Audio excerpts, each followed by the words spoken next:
When my wife, Lily, told me she wanted a divorce, I didn't yell. I didn't even ask why. I just stood there, letting her words hang in the air like smoke. Thin at first, then suffocating. She said it casually, as if commenting on the weather. "You want too much intimacy?"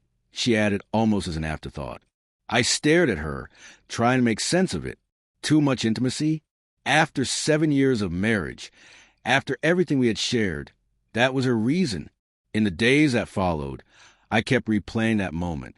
The kitchen light flickering above her head, the faint scent of coffee, the tremor in her voice she tried so hard to hide. I realized then that she wasn't angry. She was already gone long before she said the words. I had always been the one reaching out, bridging the distance between us. She, meanwhile, had built invisible walls I could never climb. When I asked to talk, she said she was tired. When I reached for her hand, she pulled away gently, as if she didn't even notice. The truth is, I didn't want too much intimacy. I wanted connection, the kind we used to have when laughter filled the space between our words. But she looked at me like that version of us belonged to another lifetime. Then she filed the papers. I took a slow breath and spoke quietly.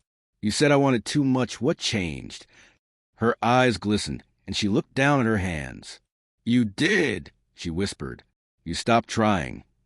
That hit me harder than I expected. For years, I had begged her to meet me halfway, to give the same effort, the same warmth. When I finally accepted her distance, she mistook it for indifference. Maybe that's how love dies, not with a fight, but with quiet surrender. She reached across the table, her fingers trembling slightly. "Can we start over?" she asked. "I miss us." For a moment, I almost said yes. The old part of me, the one that once believed love could fix anything, wanted to believe her. But looking into her eyes, I realized we weren't the same people anymore. The love we had been beautiful, but it couldn't survive in the ruins of what we'd become. I smiled gently. I think we both just wanted different things. You wanted peace. I wanted closeness. And somehow we both ended up alone. She nodded slowly, tears forming. I stood, placed a few dollars on the table, and told her I hoped she would find what she was looking for. As I walked out, the sun dipped low over the city, painting the streets in gold. I didn't feel anger or regret, just an odd, quiet calm.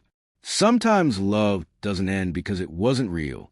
It ends because one person stops trying, and the other finally learns how to stop chasing what's already gone.